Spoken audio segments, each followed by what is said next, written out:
will, but to otherwise start. So welcome everybody.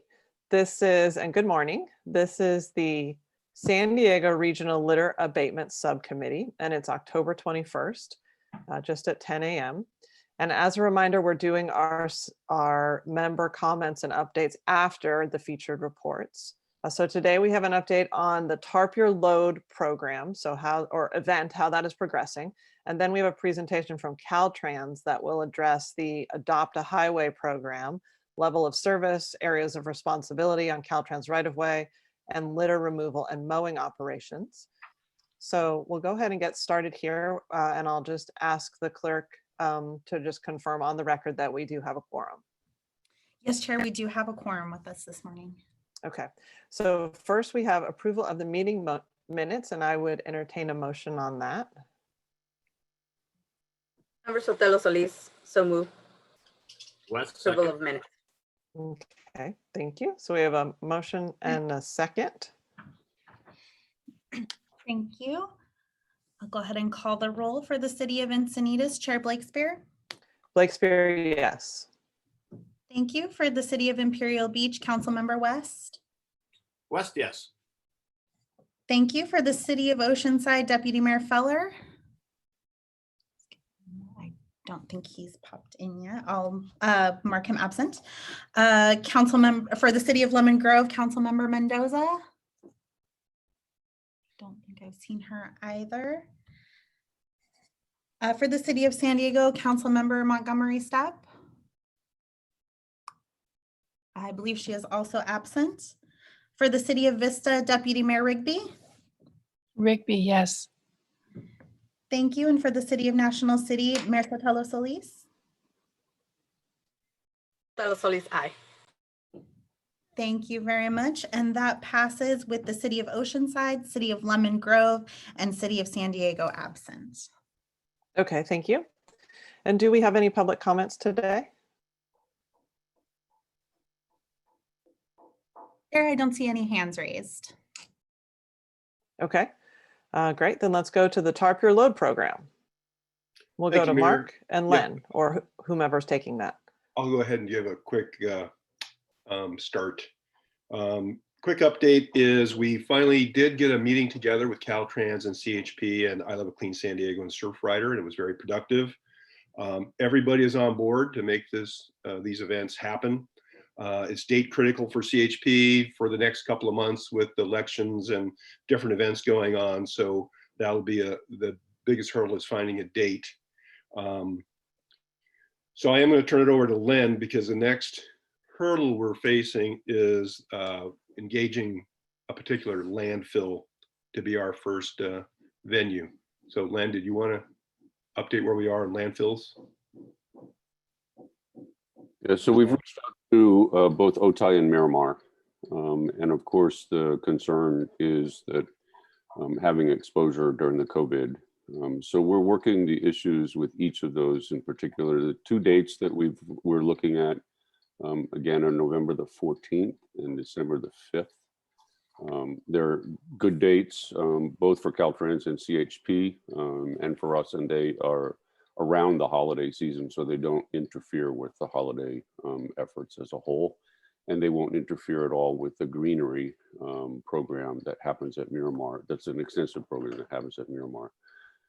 So I'm working with the two general managers, and we'll try to resolve the differences, but want to assure them that the material and the program itself is quick paced, won't hold anything up, informative to start, but it is something that we think we have the proper protocols in place to make sure it's done safely and effectively, and we'll continue to work that effort going forward.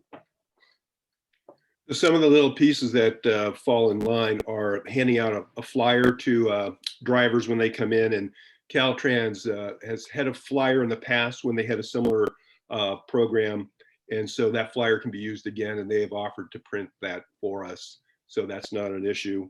Tarps, we're still looking into Tarps. We were working with Harbor Freight, and we've lost all contact with them, so I'm not sure what's going on by phone or email.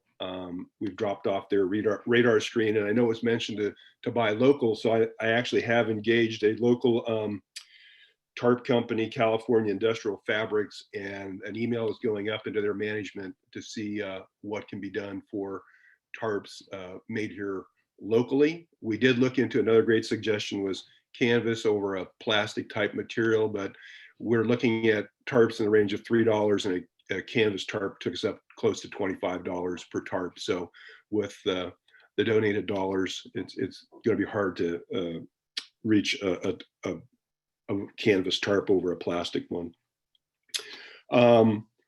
We're still doing some data collection. I actually went out to Miramar for an hour and counted trucks in violation and in compliance. And that had led us to the memo. And thank you, Mayor Blakespeare, for having the memo go out to our city mayors and city managers in Sandag, asking them to make sure that their own shop is in order, that all their equipment is being properly tarped when it's traveling around town or going to a landfill. And I want to thank Lori, especially our liaison to Sandag, for her help in getting that memo put together and out to everyone. Well, Mark, what did you find when you were counting the percentage of trucks coming in that were not tarped? What did you find? I personally found it looked like the bigger trucks and our bigger haulers that have the tarps on them are using them. It was the smaller pickup, the private citizen, the maybe even a business pickup that were not using the tarps as readily. And in talking to Jill, who's done this, for years up in Marin County, her expectation was in the high 70s or higher.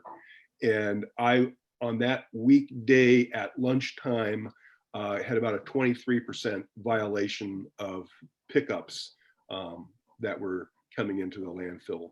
So a little bit lower number, but she says that should be expected. It's the weekend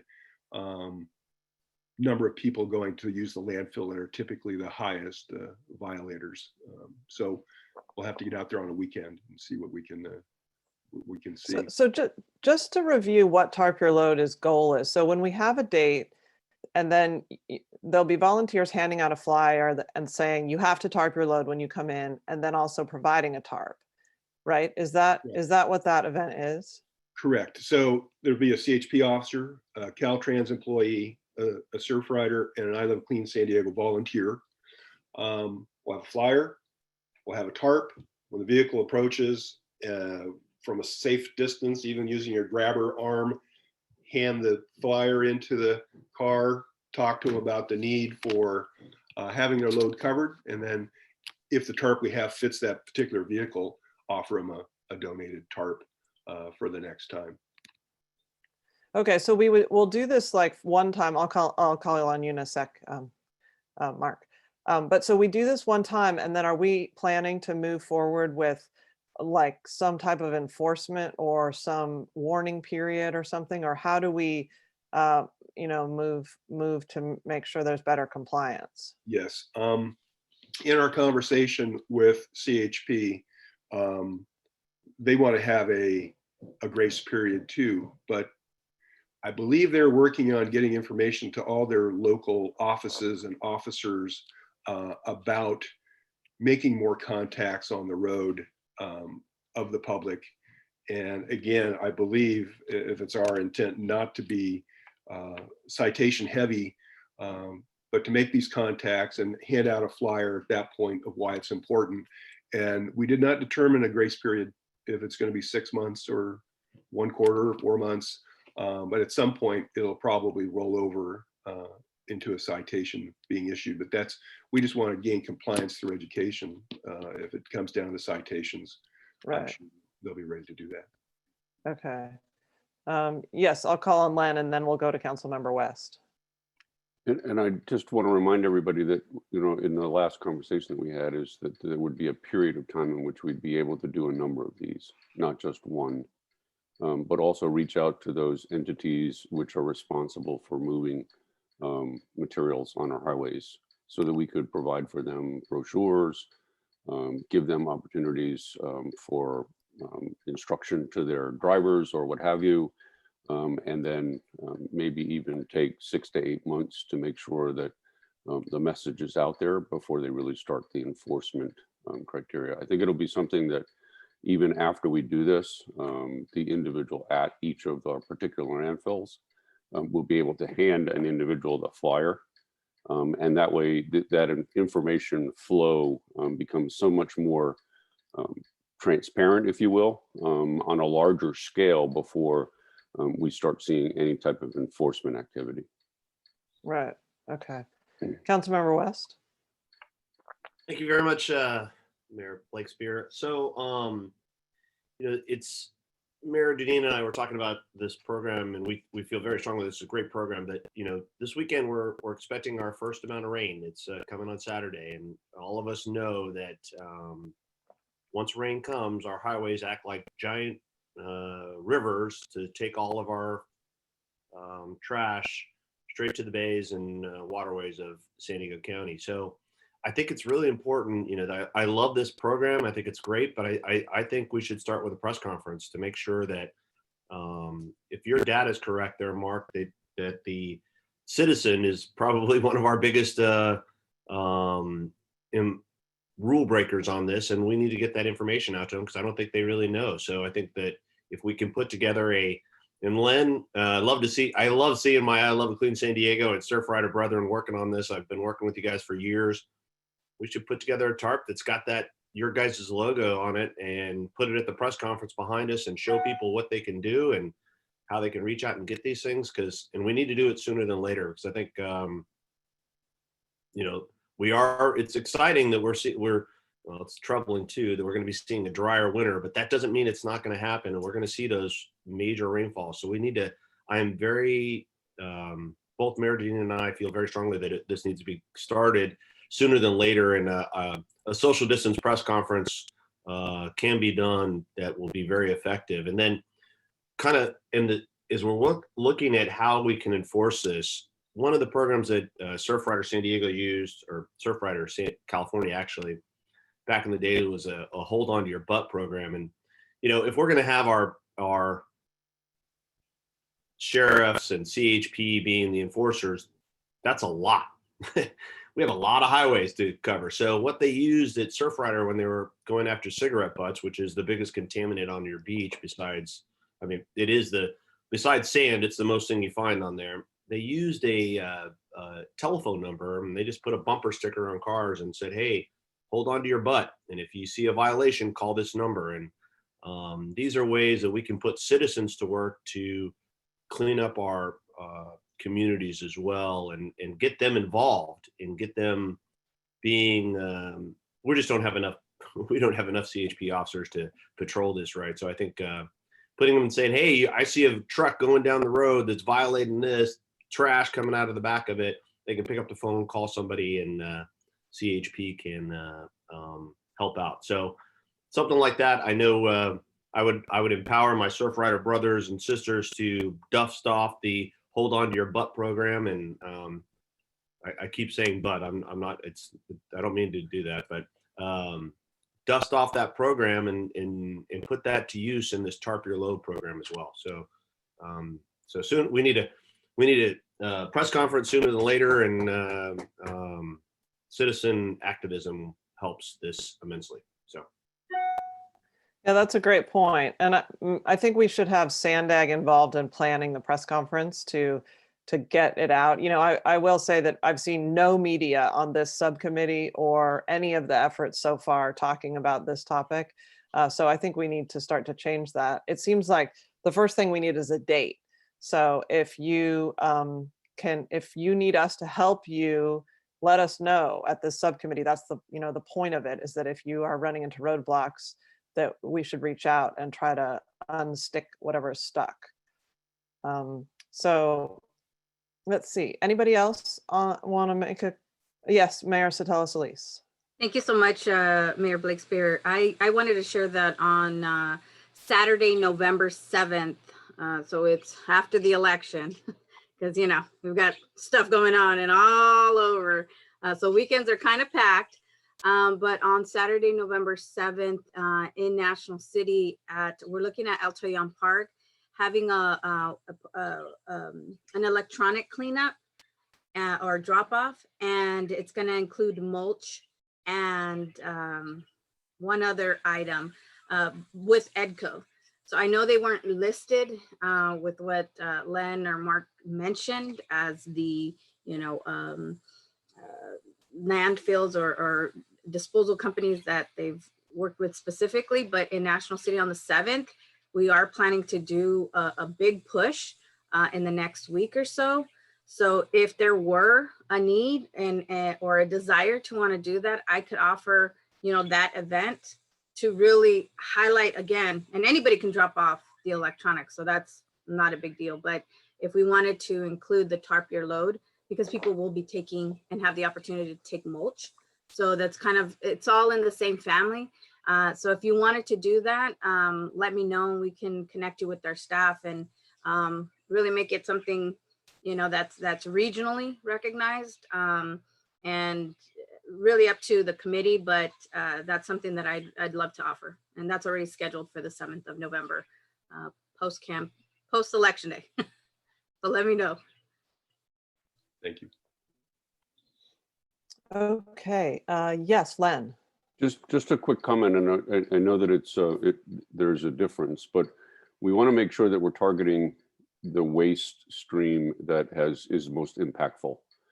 So we're not looking at targeting green waste and materials that, if they do, we are talking about materials that are plastics, papers, and products that are detrimental to the environment.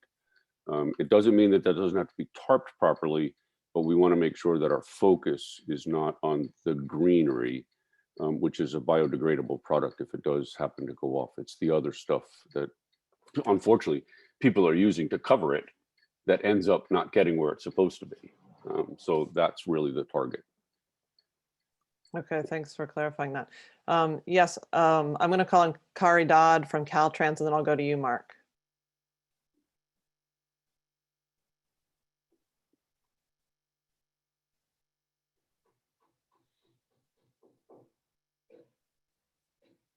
You're muted, Kari.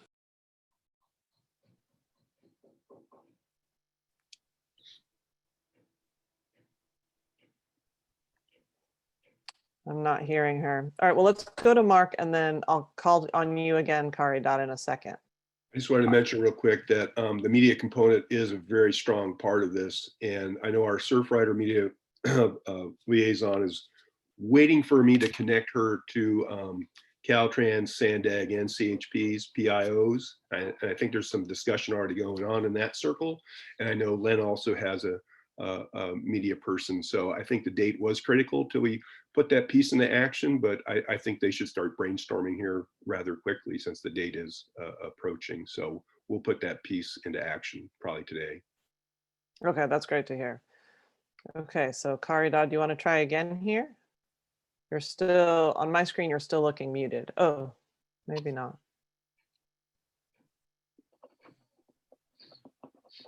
Not hearing. Okay, so let me just ask, do you need anything from us? Because our next meeting is not before you said November 14th or December 5th. Actually, I don't know when our next meeting is. I can't remember now. It's not in my calendar yet.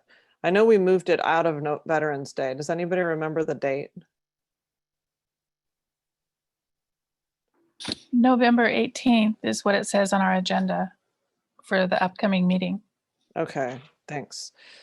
Yeah, so that means that we won't have another meeting before the potential first date. So do you feel comfortable that you're going to get that, or do you need any help from anyone on this committee to get a date set? We may need some help getting individuals to have a more deliberate conversation. Okay, so do you want to just reach out when you have that nailed down? I mean, the point of this committee is to raise the profile and to say, we want to see a reduction in source. We want to see more cleanup. So let us as public officials and these bigger agencies help achieve that. So do you want to just reach out privately if you need something? Yes, I Okay. will do that. Okay, great. So before we go to the next item, we're just going to see if Kari Dodd is, I know she's here again. I see her. Can she unmute?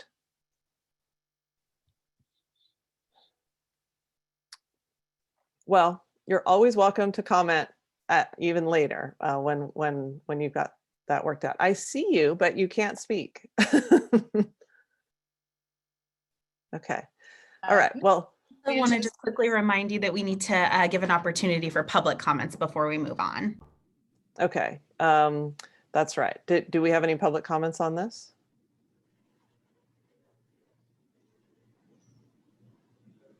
Oh, I don't see any hands raised, so I don't think so. Okay, great. So we'll go to, Like, just one thing. yes, Councilmember. I'm sorry, didn't mean to interrupt it. Len or Admiral, when you guys get this, I really think that we need this press conference in the next 2 weeks. I think it needs to be done. I know you have a lot of moving balls. Even if you can't get it done, like with everybody there, we got to get something out there sooner than later. Education is really key at this point, and I think even we can do something at 50% to where we've got half of it up there, I think is great. So I'm just saying, as soon as we can is really important. Thank you. And Chair Blakespear, I would just echo the sentiment. Again, I share what we're doing in National City, but this is where we have to really leverage what we're already doing so people pay attention. Because as much as we want to just focus on the trash, and yes, that is the major component, but we can also have an education part as part of X, Y, or Z. So whatever, and again, I don't want to volunteer all my colleagues here, but I think we all have that leveraging first and foremost, kind of at the helm to see how we can really make this a successful program. And I would just ask if there's a specific benchmark for our first rollout, if it's in November or in December, how many tarps we're looking to give away, how many people touch points we have, how many vehicles. So then we can say we were successful. We got 300 vehicles, all with tarps, or whatever that benchmark is. So then we can start saying we as a committee are successful and this effort is successful as well. Thank you, Chair. Okay, thank you. And I wonder if Gustavo, yes, would you like to say something, Gustavo? Yes, on behalf of Kari, that she sent me a note, and just to echo what Council Member West was mentioning, ideally we would have, we can coordinate a media event with a TARP event, but if it happens that the TARP event gets postponed until December, we can still have a media event on its own in November, and Caltrans and SANDAC can take the lead in putting that together. We definitely want to wait until after the elections, because if there's a bigger story going around, then you don't get any interest in this type of events. But after the elections, we can put something together for sure. Okay, great. Thank you very much. Okay, well, let's go to the next agenda item. Thank you very much for the update, and thank you for your hard work on that. And we will wait to hear about the date, and I'm eager to see this program roll out. So thank you. Okay, so this is the next. We'll hear the report, and then we'll go to, if there are any public comments after that, we'll go to those.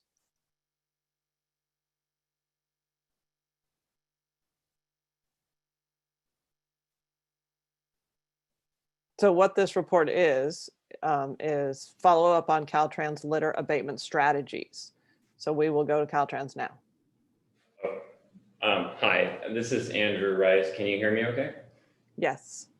Yeah, hi, good morning, Mayor Blakespear and others. So yes, it was, I think, September 16th when I presented originally on the litter abatement strategies coming from Caltrans. I know there was a number of questions. So on a few of the topics, so I will now share my screen with this PowerPoint. And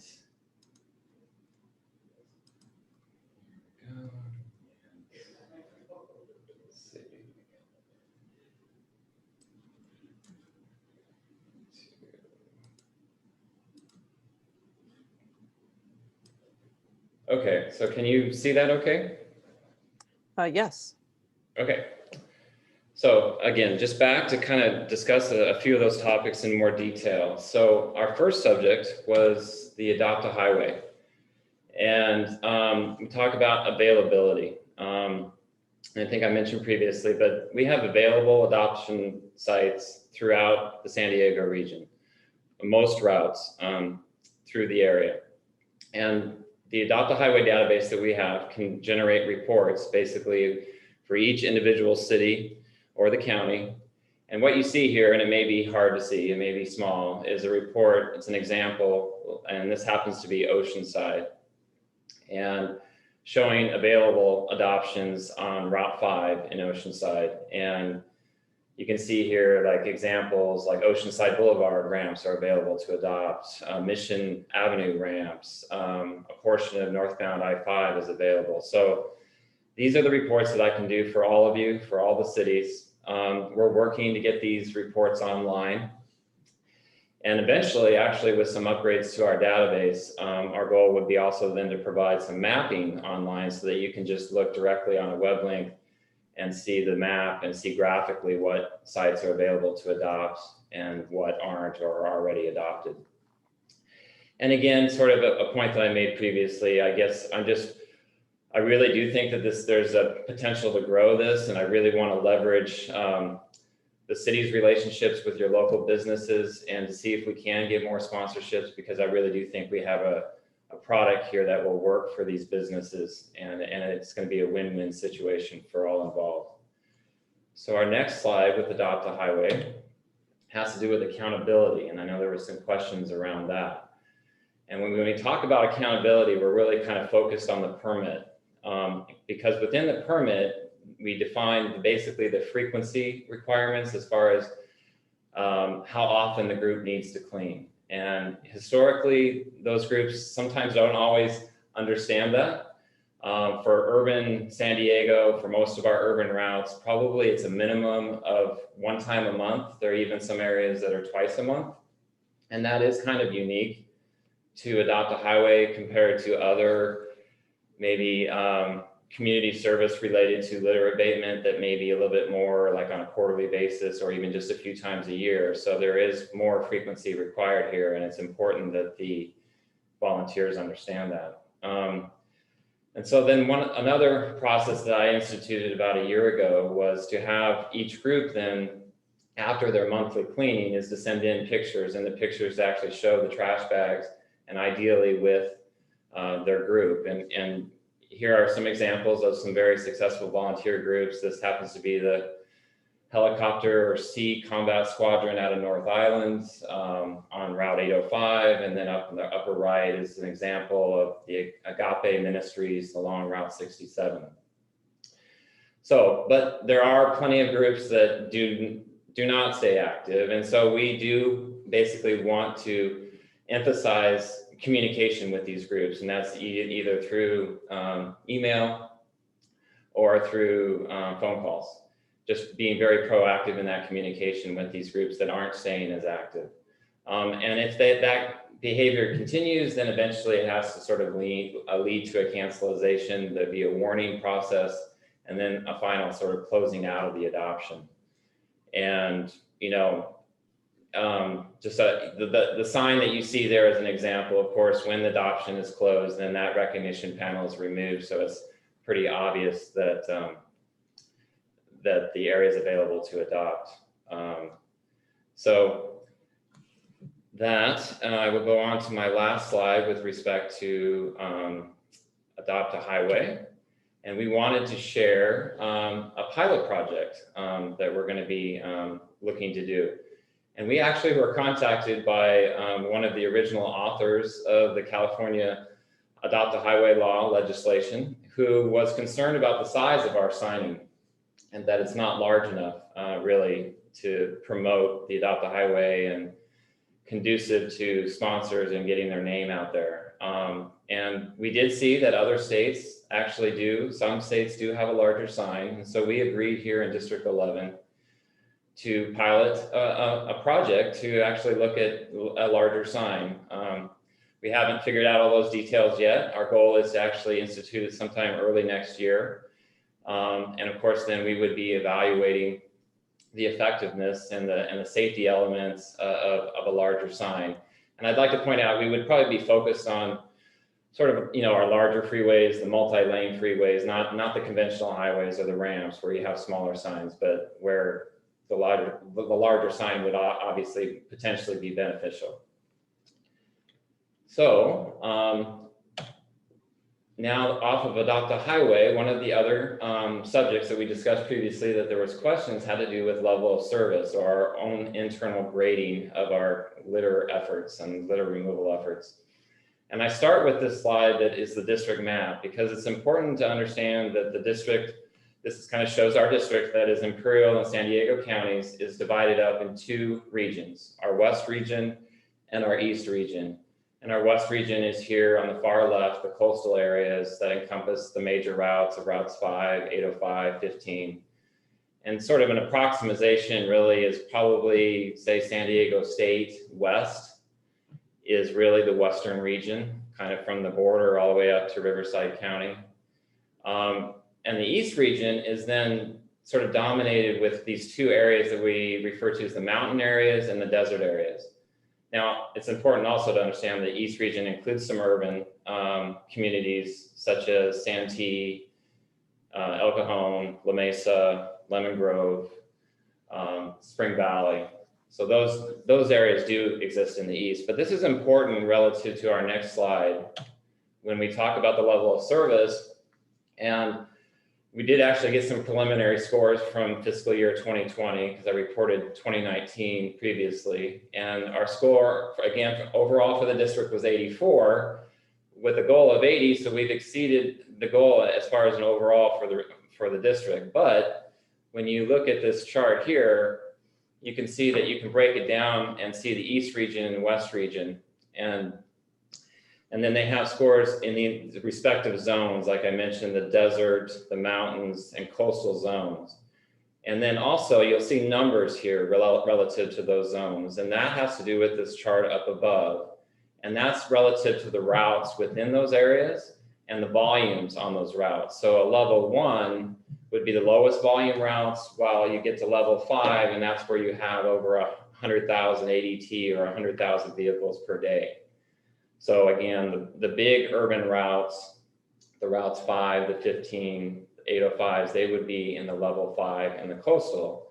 And it's probably not a surprise to anybody is that when you start looking more closely at those high volume urban routes, that's where the scores aren't as high, as you can kind of see down here in coastal and west region, a score there, 57. So I also want to point out, when you're looking at that chart, you might see some anomalies or some fluctuations. And again, I just want to emphasize, I think I mentioned this previously, that the way we do this measurement, it's really a snapshot in time. It's specific to what the litter conditions were on that day.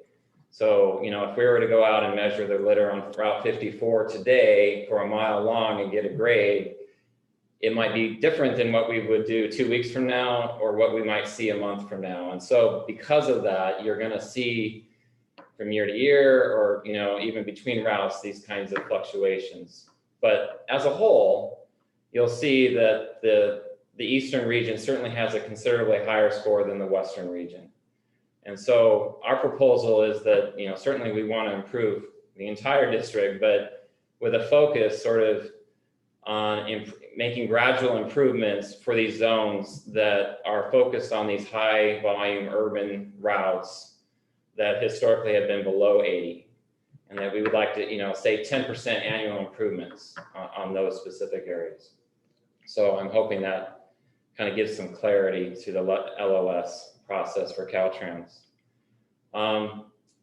So how do we achieve that, right? And of course, that's why we're all here in this committee and working together to really figure out how we can improve this type of effort. And that kind of is a good segue into my next slide, which it has to do with the local street crossings. We did discuss this before. We just wanted to add another slide here with some graphics.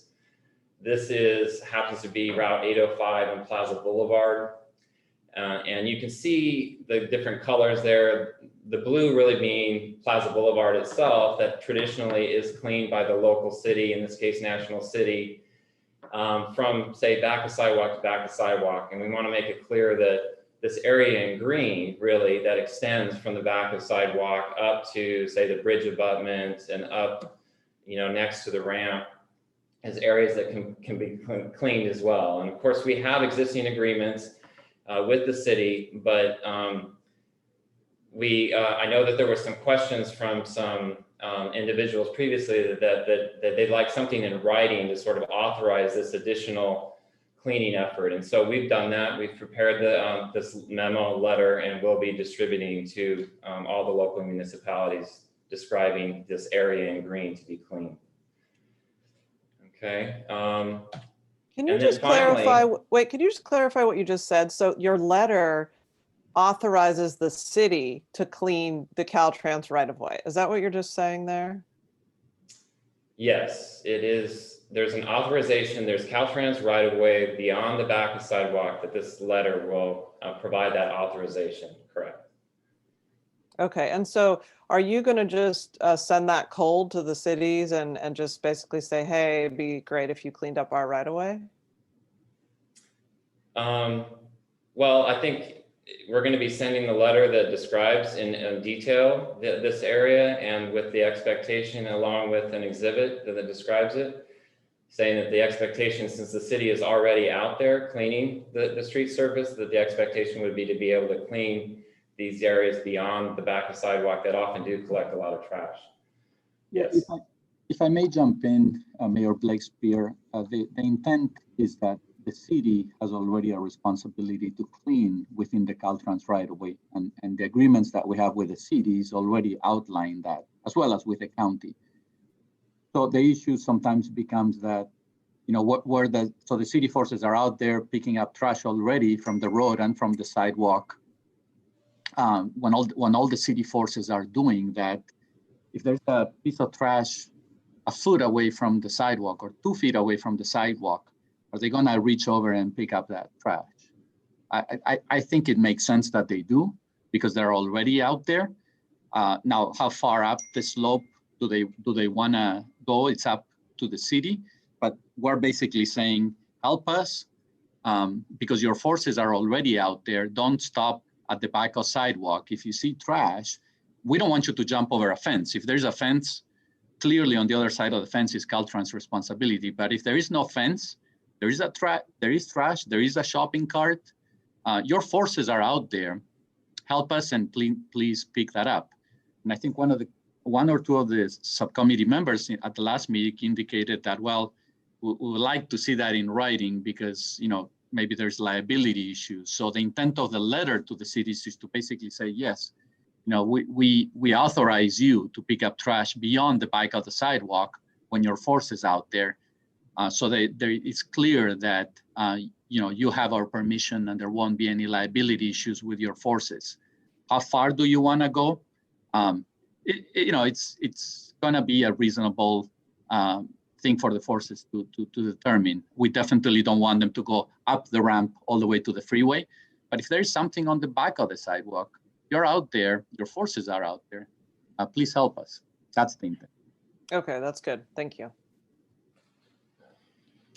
Okay, so the next and the last topic was the concern, or really what are the litter removal operations relative to our mowing operations, and the concern that, a certain amount of trash can then be caught up in the mowing and it turns into sort of that confetti situation, and it can then, the smaller pieces of trash really become dangerous, particularly getting into our storm drains in the waterways. So just want to be clear that it is standard operating procedures for us to always be picking up the litter prior to mowing. There's some pictures here down in South County along Route 905. And as you can see, you have trash out there, you have small pieces of trash, you have larger pieces of trash. So the point is, we certainly do all we can to remove everything, but inherently some small pieces of trash do get caught up in the mowing. And then the last bullet, I just want to emphasize that the mowing is really part of our fire prevention plan. And of course, in today's state with fire threats, it is critical that we stay on top of our fire prevention plan and that we complete the mowing. It's thousands of acres of mowing. So, so that really is the 4 slides. So just to kind of sum it up, is how do we achieve our goals? And, it's this collective effort that we're talking about, this committee. And I just wanted to share kind of partnerships that are effective already, and our recent partnerships here with Surfrider and I Love a Clean San Diego. And they graciously, Surfrider has adopted the ramps at SeaWorld Drive. And so here's the signs that we just were able to put up here very recently. So, and of course, public outreach that we're doing, the potential enhanced enforcement. And of course, we're really interested in the education piece and really hopefully slowing down the litter being generated in the first place. That's really what we need. So with that, I hope we addressed most of your or all of your questions from before, but that concludes it, and we can have additional questions. Okay, thank you. I'll just start with my questions relate to the Adopt a Highway program. I just really remain concerned that Caltrans seems to be stretched really thin in your ability to handle all of the freeways you have, and that Adopt a Highway allows you to shrink what you have to do with your forces if you mobilize it appropriately and aggressively, so that there's follow-up compliance, that they're actually picking it up once a month or twice a month, that you're working to have more of them adopted in a comprehensive way. And I'm just concerned that what you presented today, I didn't get a sense that you're reflecting on how to change to accomplish those goals. So one of my basic questions is, of all of your territory you have to maintain, what percentage is adopted and what percentage do you have to do? And so is this is 50% adoptable? Is it 10% that's adoptable? Or where, because that really helps define how can we make our freeways cleaner? And as we go, meeting by meeting here, I'm really hoping that Caltrans is able to step up and make our freeways cleaner. I mean, so if it forces that reflection on how can we have more adopted, how can we have better compliance, that was the sort of hope of doing a little bit more of a deep dive here on that. So I'd like to go back to that section. I mean, if you can reflect on the percentage, reflect on how you're going to get that information that was in those charts to the cities, so that the cities could be more helpful, that we could be more helpful in getting those sections adopted. Maybe it's back one more. So look at all these that are vacant in Oceanside. What's the approach there? I mean, that's really what I was hoping to hear, was that approach to getting more adopted and to doing the updating or the compliance piece. And I'll just say that, for example, on our city's management of vacation rentals, you can do it as a spot expectation of, oh, they do this and we wait for a complaint. But we now have a group called Host Compliance that makes sure that anybody who's posting online is registered, is paying the tax. And it's this acknowledgement that you have to hire somebody to follow up. And so is somebody hiring, or is it just Andrew who's following up on every single one of these in the county that is adopted, to make sure they're doing it and sending the picture and all that? I guess that's what I really want to hear about. Okay, absolutely. So yeah, I came in about a year ago to focus on this as well as other litter issues. And so that was the initial investment. And I really spent some time reorganizing it, really identifying where we can make improvements. And, I guess I don't have an exact percentage. As far as what is adopted or what isn't, I could look at that. I would guess that we probably have about 60% of it adopted. But what's important was, part of that process was this growth of the ramp adoption, and was historically not there. And many of the other districts do not do it certainly as robustly as we're trying to do it. And so now when you're going to see interchanges throughout, all these routes, that they're relatively new. And so we're in the process of adopting a lot of those. And I think we're developing a product with those signs. We're putting on a sign on every ramp, which was not historically done, in order to make a product that's more attractive. And so So yeah, there's still a lot of interchanges yet to adopt. So again, there's a lot of growth there. I think I might have mentioned that we could probably double the size of the amount of adoptions if we were to now adopt all of these ramp interchanges. And of course, they have to be safe to adopt, right? So there's a process going in there to determine the safety of it. So I agree with you that this creates, there's a lot here, and Gustavo and others have committed more resources to that. So I was kind of working on it myself, but now I actually have another individual that is really taking the ball. And now we're going to actually hire another one. So because I agree that I see the potential for easily another few folks here dedicated to Adopt a Highway, dedicated to accountability, dedicated to marketing, dedicated to communicating to the cities and having relationships with each one of the cities, and we can leverage your relationships with the local businesses so we can get sponsorships. I think I've mentioned in the past, I really try to focus on sponsorships as opposed to volunteers. There's some great volunteers, and I know, Surfrider and other groups like that, but there's a lot of groups, and we talked about the accountability. So from just a consistency standpoint, the sponsorships really work well. And there's more and more companies out there that are willing to adopt.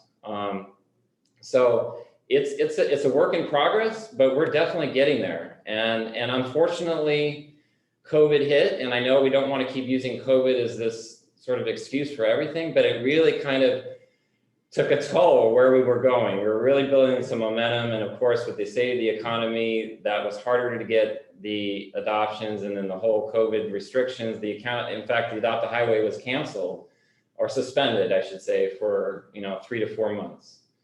So we are working to get these reports online so that then you can have a direct link. And again, with a little bit more work, we're trying to get a map available so you can easily see a graphic map, that to be able to see what's adopted, what isn't adopted, or something that's not adoptable, just from safety standpoints.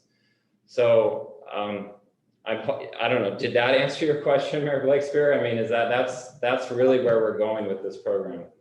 Yeah, I'll come back. I'll let other people too. So I'll on Jim Linthicum and then Mayor Sotelo, please. Please put your hand up so that analyst thing. So go ahead, Jim. Okay, thank you, Mayor. Just to go on Andrew's other point about you were concerned about having the cities be hit cold with a letter. I don't hear you, but I also don't see you muted. Okay, how about now? From Sandag, Jim Linthicum. Jim, I can actually hear you. I think this might be on your side, Mayor Blakespear. Yeah, I can hear him too. I can hear as well. Okay, then I will just address something fairly minor. That it's at Sandag, we are a regional forum, and so we have a regular meeting with all of your city public works directors. And so if there was concern about anybody being hit with a letter that's being hit cold with a letter that says, hey, you can clean underneath the Caltrans bridges. If you wanted to roll that out and have Andrew or someone come to one of those forums that we host with the public works directors, we could also do that. So just another idea to volunteer. I think that's a great idea. I think Caltrans needs to reach out directly to the public works directors, because that, it's not effective, I don't think, to go through the subcommittee individual elected officials who are only, half of the county, half of the cities are here, and a lot of us are not in direct communication with our public works officials. So it would be really, I think that's a great idea that Jim had, to invite them to speak directly. I think this is a great idea with the letter and saying, hey, you're already out there. There's no liability. We do have worry about Caltrans right of way and various jurisdictional issues. So making that easier is really important, and communicating directly to the cities is a great idea. So Mayor Sotelo-Solis. Okay, thank you again for the presentation. I think that, and I know I've had conversations with Gustavo and Caridad and other members of the Caltrans team. Our staff does go above and beyond, and they will go and pick up the trash, that foot away or up the hill. But just with every other agency, we too are inundated and stretched thin For me, I would just ask that, and again, maybe this is just the nuanced of really understanding what our agreements are. We really need to be clear. Yes, whether or not it is our jurisdiction, then specifically if there are resources, both financially, people power, extra lawnmowers, more rakes, resources that we can provide our public works departments, first of all, and seeing again how it becomes continued a mutual relationship, because we don't want to pin each other against each other, because that's why we're here, why we have this committee. And I think that's, one thing that's been working. But I would echo the sentiment of Chair Blakespeare, and I don't think staff really answered the question. It's knowing there are 10 off-ramps on the 5 freeway. These many are adoptable. This is our outreach plan. This is how we plan to get these folks on board. And it was mentioned earlier, COVID-19 has impacted a lot of industries, including the ones that could potentially be sponsors. And that's where, again, it's hard to say, yes, let's get the business community in when they're struggling. So what else or what other spaces are you considering? Because we're all thinking creatively on how to solve this issue. But it's hard because they're hit financially as well. So what would have been additional signage, free publicity, I think it was mentioned last meeting, that's not, they're looking to pay their employees. And then just lastly, as part of this program, I would love to see that there be recognition in partnership, whether it be with Sandag and or us as individual municipalities. It's one thing to have, a bigger sign than other counties or other states or regions, but it's another thing to be recognized possibly as part of maybe Sandag, maybe even this committee, to say congratulations, thank you so much. And it's building the program, because if it's just a sign and they're still going to have to do the work, I don't see the trade-off, and that's the hard sell. And I know you guys have been working on it. And I would just say lastly, I feel that it's really important that we get people to help clean and be part of your workforce. It raises a flag of concern when I hear that there's going to be other people hired to administer a program versus working out in the program. So I would just caution wherever staff is hired, that it be to help us in the municipalities, because we are a big district. Yes, District 11 is big. However, many municipalities are doing what they can with what they have. And if the resources are there, I would love to see it be distributed to the communities and not administration. Thank you. Okay, thank you. I'm going to call on Gustavo and then Councilmember Montgomery Stepp. Thank you, Mayor. Couple of points that I wanted to make regarding how do we outreach the Adopt a Highway. So one of the things that we do that wasn't mentioned is that at least once a year we have an Adopt a Highway media event where we invite the media. Typically it's in our district, in our courtyard, and we invite the adoptees that we have, and we give awards to our some of the more productive adoptees, as well as through the media let people know that this program is available and is available to businesses that may benefit from the recognition by the signs being along the road, but also it's also available to community organizations. Like you saw the example of Surfrider taking over the adoption of SeaWorld Drive.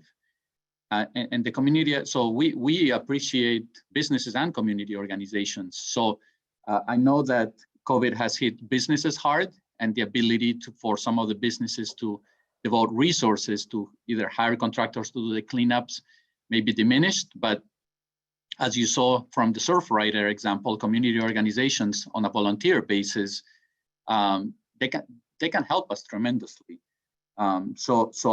We do have a marketing plan that involves media events as well as communication, strategic communication to businesses. When you saw the example that Andrew provided, and that was just an example, we have that available for all the jurisdictions. Then we have people that basically contact. Sometimes we use student volunteers to actually contact organizations that are within the radius of those ramps or those stretches of highways to let them know about the program, and also see if they're interested in adopting something that may be close to their business or their organization.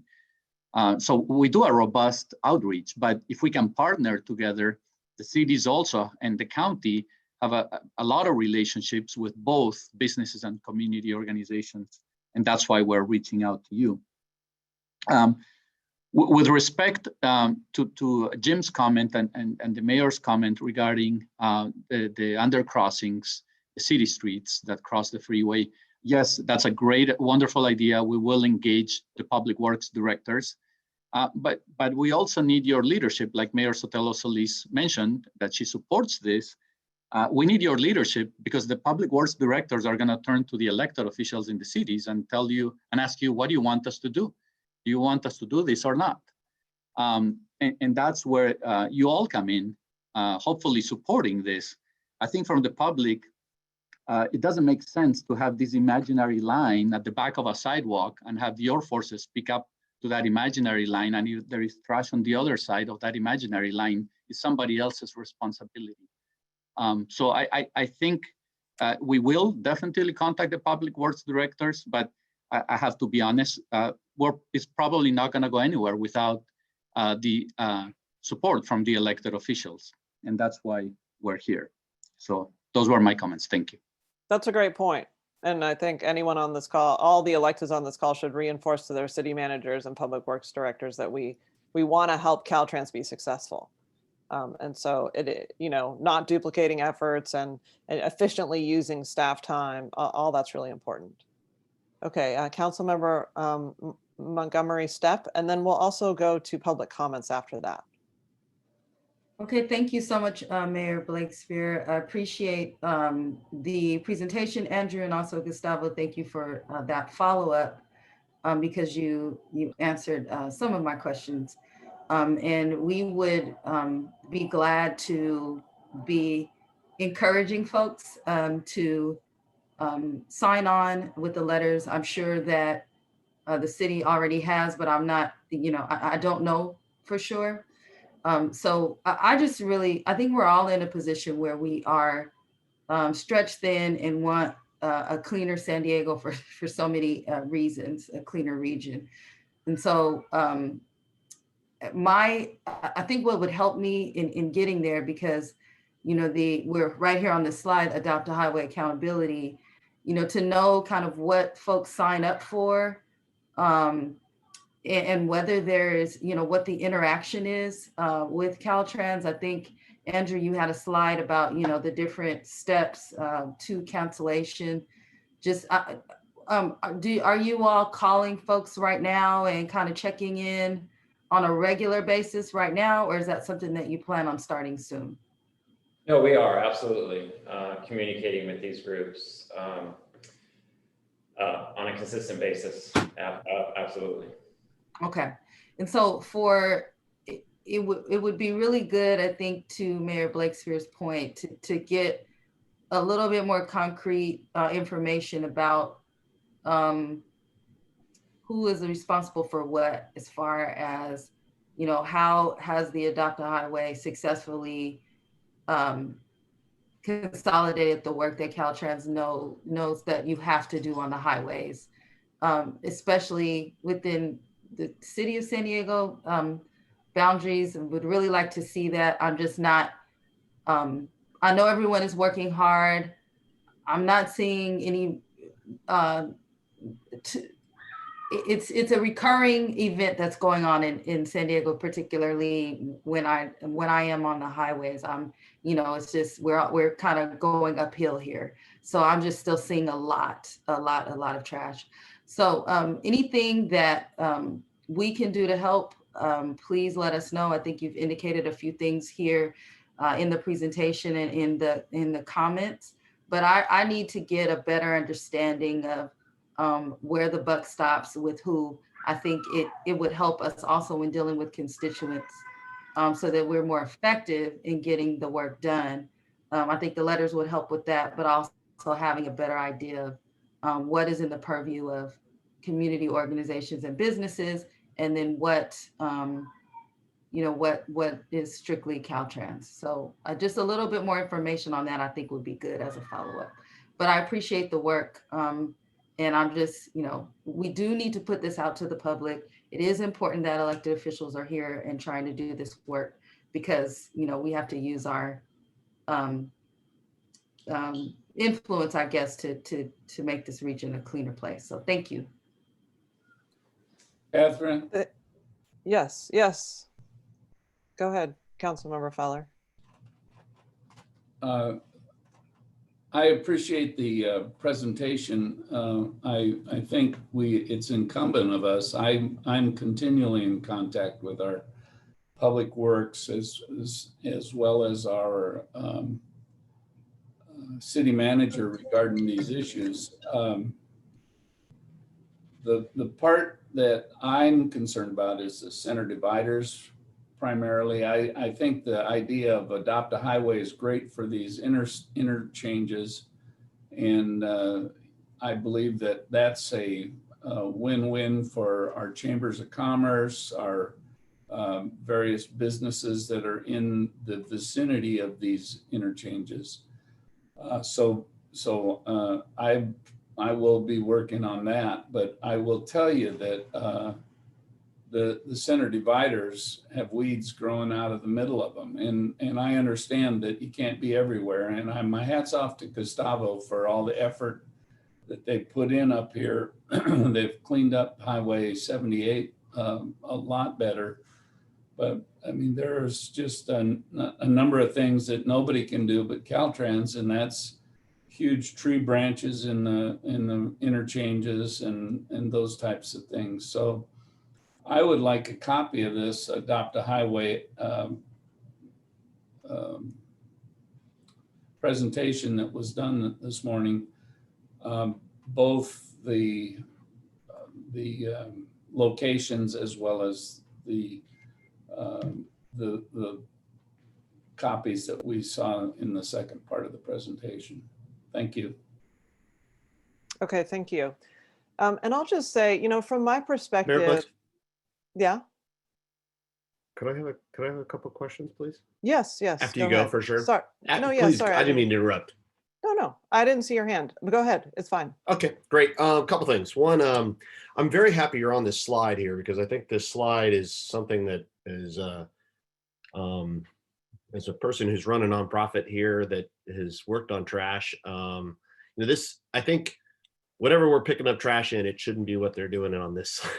Taking that trash, putting it in plastic is kind of like it's not the best thing. So I would definitely hesitate and using Caltrans. I'd hope that we could find some ways to get some of those nice plastic buckets that last years and years and years and can be reused over and over again. So just something to think about on this slide here. And then one of the things that I think is really important about this Adopt a Highway, I think we need to do a complete a reboot. I mean, I think the average person that drives down the highway sees these signs and feels that the Adopt a Highway program is defunct. I mean, I think I think that we need a media event that kicks it off, that says, hey, we have identified these holes. These are the things we need to do better. And we would like some community participation. And I know that the businesses are struggling, but I also think that there's some businesses that are doing pretty well. So I would empower some of the Chamber of Commerce, South County EDC, North County EDC, all those groups to get involved and be a part of the solution. And there are organizations, and then are reaching out to my friends in the veteran community, the military associations. SDMAC is a great example that can be a a resource for finding people that are wanting to do something for the community and adopt them. So I think, once again, I think we need to get a media event going sooner than later that Adopt a Highway is something that we're looking for, and we found some holes, and we'd like these community members to be involved, you know, these community areas to be involved. And if you need more research, if you need more information, go to this. So, and then going back to the so those are two things. And then could you explain something to me on the LOS scores when it looked at the West region versus the East region? And I'm obviously, being a coastal community, the LOS scores on the East, on the West are dismal. And I think that is our biggest concern here, is because those are the communities that are, all of that travels throughout all the waterways that start up in our mountains, travel all the way and then dump into the West region. And so it's not only are we getting the most traffic, but we're also getting the most runoff. So I 10% improvements in year to year doesn't seem like a very good goal to me. I think we need to be shooting much higher than that. Thoughts? Okay, Gustavo, did you want to respond to that?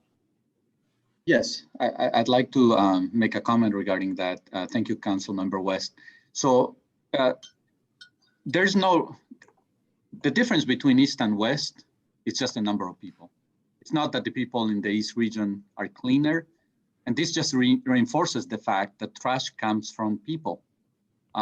So it is not a surprise that as you get out in the East County, and the farther you get away from the urban areas, the highways are cleaner. There's less people and there's less trash. So if you travel north from San Diego County, you probably see a lot of trash when you cross through LA. As you leave LA and go up north and you start getting out of the urban areas, there's less trash. This reinforces the fact that trash comes from people, and we can put all the resources we want trying to pick it up. But if we don't combat the source, it's gonna keep coming. And that's why I wanna thank Mark and Len for everything they're doing with the Tarp campaign. And we need to do more with Adopt a Highway to promote the program, because we gotta hit this at the source, which is people. So that's why you see the difference in level of service. Now, the 10% goal for the West region right now, if we're at 64%, we're saying that within a year, we're hoping to be at around 70%. I could tell you that we can set that goal at 80 for the West region, but it's gonna depend on many things. It's gonna depend on the resources that we put on picking up trash. It's gonna depend on the amount of trash that the public generates. And it's gonna depend on the partnerships that we have to combat this. We can make the goal whatever you'd like, but if we don't attack trash from all those different points, we're not gonna get there. So we think that 10% with all the efforts that we're going through this subcommittee is doable. We wanna establish a higher goal. I'm all for it. If we don't meet it, we will have to find out why we didn't meet it. But we wanted to start with a goal that is achievable. We have lost a lot of resources due to COVID, and we mentioned last week or at the last meeting the loss of the probationer program that was putting 60 on a weekday was putting 60 people picking up trash to pay off their fines from the court system. On average, 60 people per day. And on weekends, we were getting up to 100 people per day. We have completely lost that program. And we recently received a letter from the sheriff basically saying that that program is basically done. They're not going to reinstate it. That's a huge loss that we cannot make up with our forces alone. So we can talk about what goal is the right goal. We think if we put all of our efforts together, we can meet 10% per year for the West region. If you want to start with a heavier goal, we can definitely try to do that. Gustavo, all I'm saying here is that I think that your own organization has set the goal. I mean, the benchmark is supposed to be 80%, right? So let's shoot for that. Let's make it that. This is the first year that we've got this litter abatement group going. We've got council members from all over the city that are committed to doing this. Obviously, we've got some holes, but I think we should shoot for just achieving the your own low benchmark. I think is the right goal, and then use the data. And if we don't meet it, we use the data to figure out how we can meet it the next year. So I that's my personal opinion, that I think is a worthy goal that is worth going after at this point. Okay, thank you. And before we go to any public comments, if we have any on this, I just want to say that what I would really like to see from Caltrans is really an evaluation of the Adopt a Highway program's efficacy.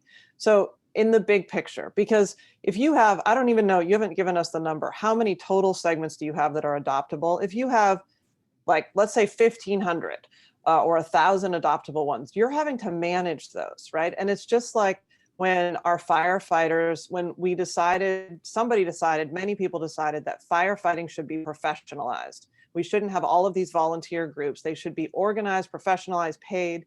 If you decide, hey, it's too much management for us to be looking over the shoulder of individual people who are cleaning up trash on 1,500 different sections of this county. So what we want to do is only accept money, like the advertising. We will hire the people to pick it up. We will organize it completely, and they can put their name there, but they're not responsible for standing out on the side of the road and picking up trash. And maybe you have some cutoffs, like I Love a Clean San Diego and Surfrider are different types of organizations than the individual political candidate who adopts a highway because he wants his name on the side of the road for the 3 months before he runs and then never does anything about it. So having some benchmarks or barriers to entry, some evaluation criteria for who gets to do this. So what I would like to see, and would like you to come back to this committee in some amount of time, maybe 2 months, to have that bigger evaluation of how are we going to make this program work for us to achieve a level of service that's higher, and to include those things like having the reports online, having a map. You're Caltrans, right? You're a big state agency. Getting a map online seems like it should be possible. I don't see that should be a big barrier. You certainly have an IT department. Getting that map online, separating by city, if you want to do it, continue doing it this way and saying, okay, the city of San Diego has 50 that are adoptable. The city of Encinitas has 5.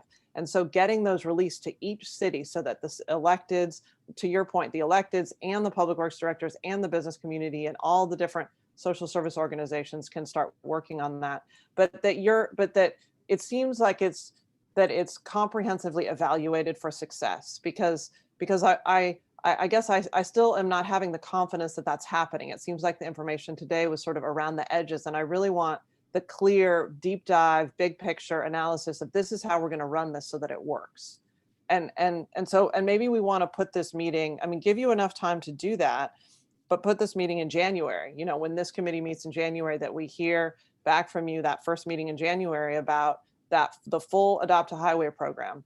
All the things that I mentioned. And then the last thing I just want to say is, the I-5 corridor is under construction. And it just really seems to me like Sandag and Caltrans need to be really clear with the contractor that it's their responsibility to clean up trash. And that section should be clean every day. That should be part of their contract. This is a massive multi-million-dollar contract, they should be responsible for keeping those sections clean.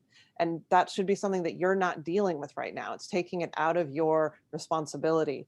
And so, I'm hopeful that you can provide us some information on what you're doing there, or what more you need to be doing so that those sections can be kept clean. Do you want to say anything in response to that, Gustavo, if not, we'll go to any public comments. I do see one hand raised. No, message is very clear, so we can take a deeper dive into Adopt a Highway and bring something back in January with a little more detail. Okay. Mayor? Okay. Yes, Len. If I can. Yeah. Just a couple quick comments. I think that the one thing that is so very important if we're going to be successful here is to, as you said, and Mark, Councilmember West has also said, is we need to understand what's what is safe and what's not safe, what volunteer groups can do what, and how does this work.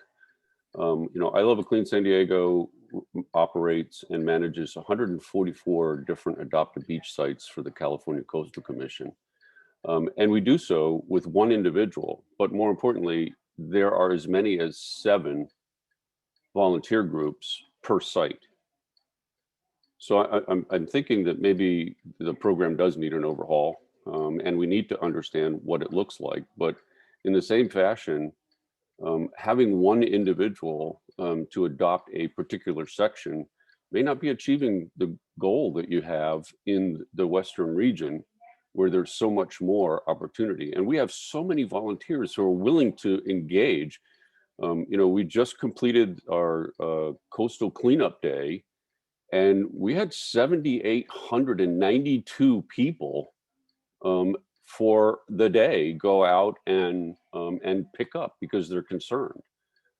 There are more than enough volunteers to be able to do a lot more of the work that's going, but we need a program that allows us the opportunity to manage it and get out and do it. And we need to know what's safe and what isn't safe so that we can target those volunteers to those particular areas in the same fashion that we work with each municipality for beach and coastal regions. We work with Parks and Rec in every municipality up and down the coastline, 78 miles of coastline, to make absolutely certain that we understand what is and isn't allowed in each particular area. So, and then we focus the volunteers there. I think we need to do the same thing here. Where are the safe areas, and how can we target specific, how can we help you, Caltrans, to get volunteers to those areas? And how can we look at making sure that what is safe is then marketed properly so that you can get people to go into those areas? I just think that we've got to do something a little bit different than what we're currently doing. And we're more than willing to help you. Yeah, I might encourage you to have a meeting, Len and Gustavo, to talk about how you're already managing these other, just like you described on our beaches with the Coastal Commission, so that you could leverage this partnership better to help with Caltrans right-of-ways. I mean, it's a great example of what's already there in this county, and you provide, it just seems like that might be a really useful meeting to have. I encourage you both to do it. Okay, I see hand up from 2 people in the chat. So I think, do you want, Francesca, do you want to call on them, the people who are calling in? Yes, thank you. The first person I see with their hand raised is Randy Wortman. Mr. Wortman, if you'd like to speak, you have 3 minutes. Hi, everyone. Let me get my camera here. I didn't realize that was even an option, if I can. Well, I guess it's audio only. Anyway, for those of you who don't know, I'll reintroduce myself. My name is Randy Wortman with the Veterans Back to Work program here in San Diego. My employer is the Butte County Office of Education, but I live and work here in San Diego. And the talk of and the discussion about volunteers obviously is a huge part of the puzzle. But I just wanted to remind everyone about the work that we do on a daily basis, working with Caltrans every day. We have veteran crews that work Monday through Friday. We start at 6:45 a.m., get done at 3:15 p.m. and work in the middle of the day there with Caltrans. And we actually, looking at our data, even recently through COVID, with 4 to 6 crew members, we're at 3,000 bags per month is what's being reported for both trash and landscaping. So we're putting some kind of dent into what's happening here, and we stand ready to go further. We're contracted with more with Caltrans, so we're always open to having that conversation and adding more crews. There are lots of veterans right now who are out of work, who are looking to work with us. We pay $15 an hour, a decent wage. We work folks about 4 days a week, and they stay in our program up to 6 months until they find long-term career employment. That's the ultimate goal. But in the meantime, what pays the bills, what gets them work experience, is doing the litter and landscaping with Caltrans. And so, I'd love to be able to even talk about it more with the subcommittee. Also, maybe invite some of our other friends and partners or colleagues, like from Center for Employment Opportunity, and so forth, to kind of discuss, because it really is tackling several things at once. Most importantly, obviously the litter, but then for the individual participants, for their futures and solving homelessness and all that kind of stuff. So I just wanted to remind everybody about us and, in the discussion about, where volunteers fit in and also what's kind of being done, to keep in mind that, we are out there doing it every day, and we continue to do that, and look forward to, like I said, taking on more if it's in the cards. Thank you.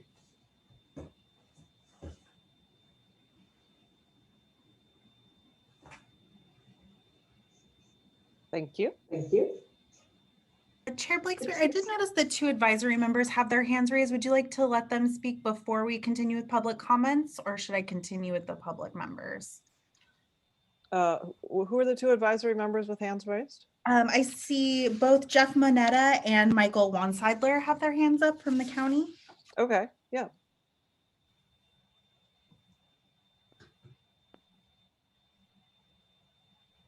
Let's go to Jeff Monetta.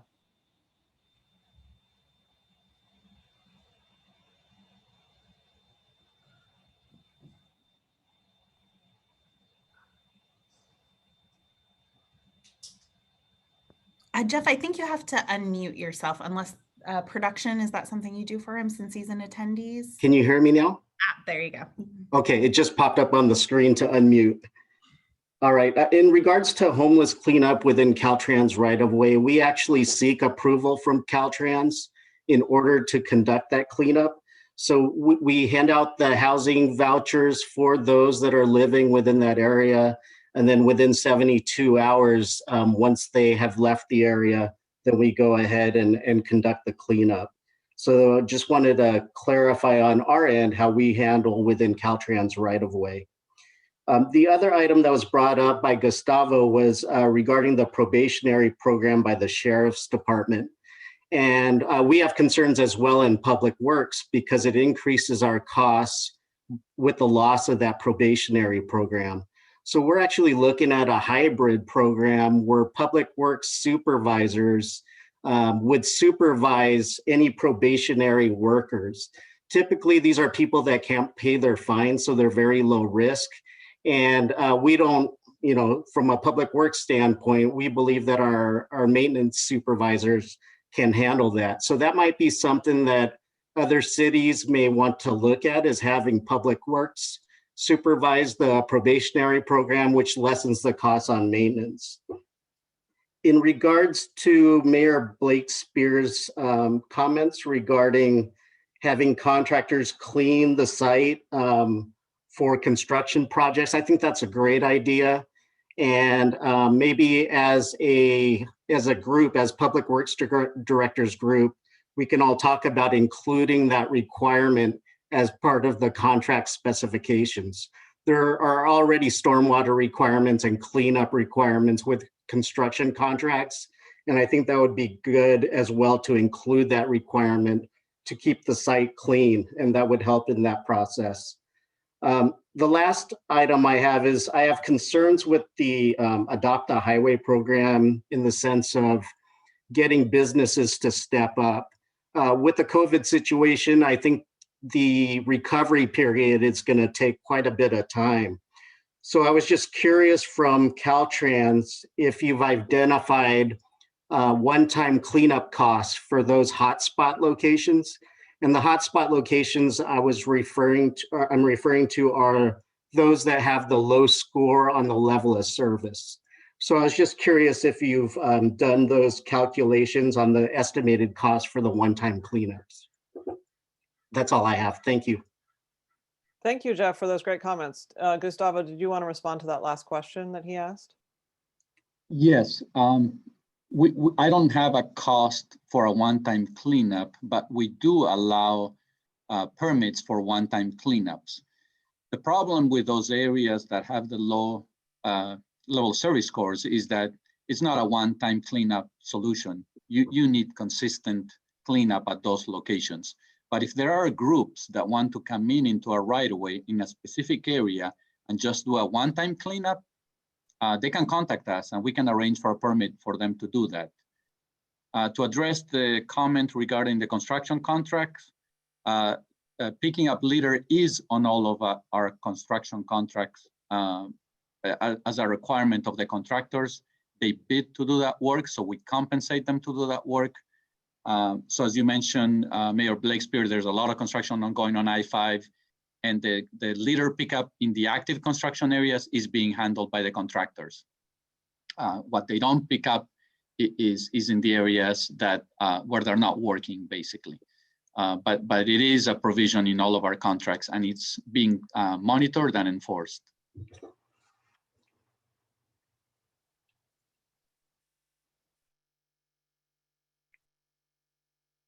Okay, I think the other hand I see up, or Francesco, do you want to move on to the next in your line? Thank you. So the next person would be Michael Wanseidler. Thank you. Yes, thank you, Mayor Blakespeare, and everyone. I wanted to bring up two comments. One was there was discussion about the need to educate the public and potentially for a public education campaign. And I recall I'm not able to hear you. I don't know if other Yeah. people are, but. About to jump in as well. Mike, your audio is very muffled. Sorry.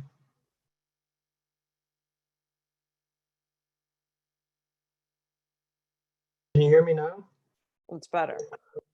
Okay, yeah, so the comment I wanted to make was regarding It's not good. You maybe lean really close to the microphone.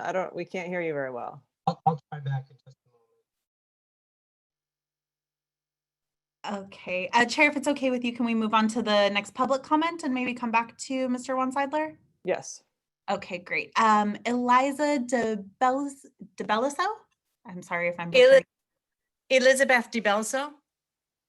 Hello, can you hear me? Go ahead. I'm new to San Diego County as of mid-August, and my major freeway is the Highway 78.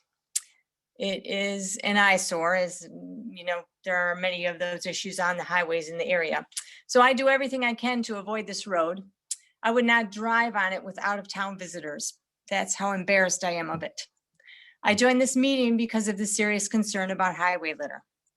I know I'm probably speaking out of turn because this is my first meeting. I don't expect discussion about any of the points that I'm about to make. I would just like to get on record with some feedback. I'm really happy to learn there's a committee to address this litter and leverage the various government forces. I think it would make a lot of sense to give it regular media coverage, not a media blitz. I watch the news probably too much, but to me, it's a lot of fluff. This is something I think would hit home with a lot of viewers and give it a lot of attention and keep it on the front burner in terms of getting volunteers or attention to the subject. I think that would be easy if some of you had connections with the regular media, local news. I understand it's an overwhelming task. I don't even know where anyone would start, but I'll be honest with you. I've traveled out here a handful of times in the last 2 years. It's been a mess over the last 2 years. I don't think it's unique to COVID, although I understand it's put a constraint on the resources to do more. Maybe smaller Caltrans districts to increase the focus. Maybe the highway signage for proactive litter abatement would be a possibility. Even though you can't enforce it, it's a visual deterrent. I learned about the current efforts from this meeting today, including Adopt a Highway. Oop, my screen just went blank. Tarp Your Load, these media blitzes, and potentially a Watch Your Butt, part of my expression program. I thought that was pretty great. That was in Imperial Beach, I think. Those are great. Those are reactive and they need to be done. But I think more on the front end of being proactive in terms of, you know, daily media coverage, getting these Adopt a Highway volunteers out there, but keeping people from putting the litter out there to begin with would be the best way, probably a chunk of the problem. Also, as far as Caltrans goes, I appreciate the information, the slides you put up. I'd like to see the scores for the high density areas and a Pareto of the most, the worst afflicted areas with litter and what's being done in those areas. Because obviously there's more in those areas in terms of effort versus some of the areas that have less litter and a need for resources. That's all I wanted to say. It's a lot of topics. I'm just trying to throw my ideas out there in case I can't be a part of all of these meetings. I'm available to help. Keep me in mind. Thank you. Thank you.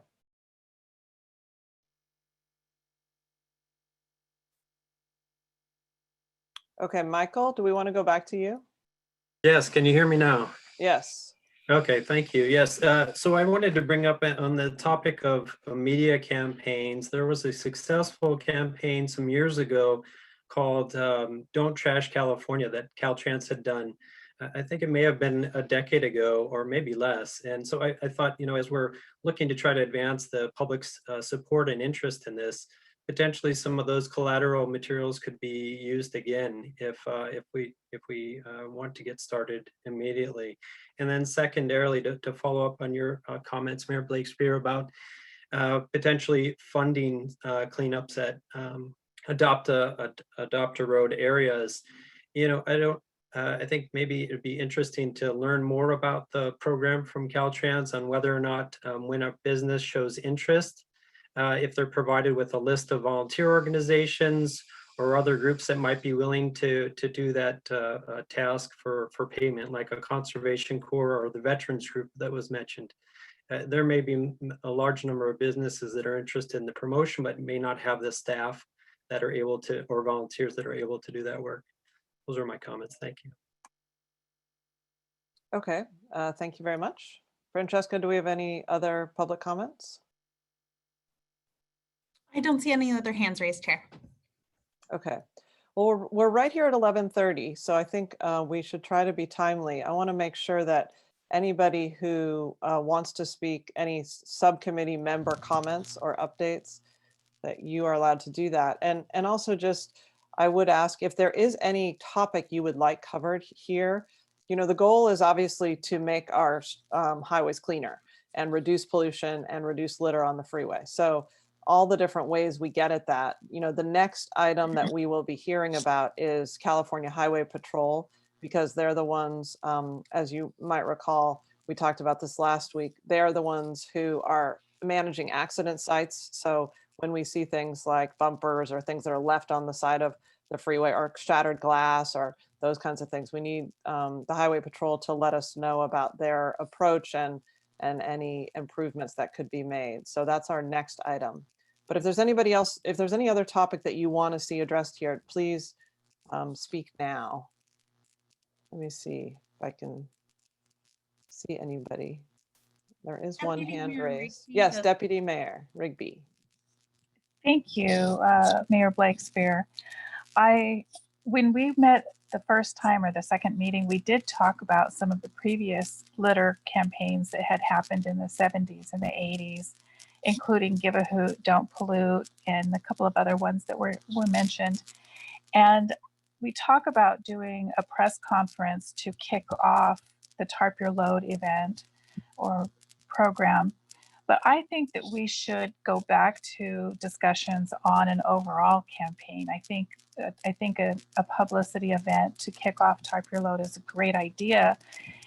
To also kick off a publicity campaign in general that would have a multi-level marketing attached to it, whether it's in print, it's regular media events, radio, etc.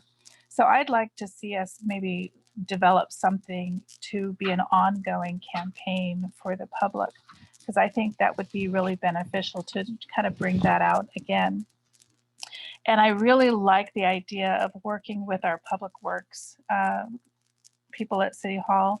I know I've had a couple of conversations with them, and when we were talking about one of the issues with litter on the freeways and roadways was accidents that aren't cleaned up completely. I went back and we had conversations here in our city about that. So there are so many different levels to the litter and the trash on the roads. And I think it's really great that we want to talk about all of them. And I think, you know, we can fully vet some of them a little bit more in different ways that we can address them within our communities, within our cities, but also with our public and with our businesses. I think those are great ideas to really capture everybody to be involved in this campaign. And I think the Adopt a Highway program, I think it's a good program. And I like that we're revisiting it and perhaps revamping it and some of the ideas that we've heard. So I think we're making headway with this committee, and I'm really very happy about that. So I just want to say thank you to everybody who participates in this, who comes up with ideas, who's willing to be active and participatory in the campaign as well as the cleanup. So thank you for everything you all are doing, and I appreciate it very much. And thank you, Mayor Blakespear. Yes, well, thank you, Deputy Mayor. Councilmember West, do you have one last comment? Wait, yes, you're real muted. quick. Okay. Yeah, I saw. I think it's important that we, the conversation that I started off to saw this morning's off with is something that the Mayor Dedina and I, talked about. Is really the urgency of getting this moving before the rains come. So I would like to see us to do, the different organizations to develop a timeline that is actionable items to it. So we are not continually moving this down the kicking the can down the road, if you know what I mean. And I don't mean to use that in a trash metaphor, if you know what I mean. But I think developing something that has, we're going to do this by this time, we're going to do this by this time is really important, because we want to get out in front of this sooner than later. So yes, that's something that Mayor Denny and I talked about as well. Yeah, that's good. The actionable plan was what we were looking for related to the Tarp Your Load program. And I think, finding that date, getting the commitment for the date and everybody buying in there is key. And if at our next meeting, there's not a date, then I think we need to the extent we can, turn up the heat, are we calling up our waste haulers directly, or are the dumps, and figuring out like, what's the delay here? Because we need to get this on the books. Great. So yeah, and to Deputy Mayor Rigby's point, we'll agendize a discussion of a larger campaign discussion, like you said, multi-level marketing, and exactly how that could happen, who would lead it and how, and what the different roles would be. So we'll put that on a future agenda item. So thank you everybody for participating. It really matters that we all show up and that we care about this and we're talking about it. And I'm hopeful that we will be seeing the results on our freeways really soon. I mean, hopefully we are going to be making progress on what it looks like out there. So I'm hopeful that that will start to happen soon. So with that, we are adjourned, and we'll see you all on November 18th. Thank you.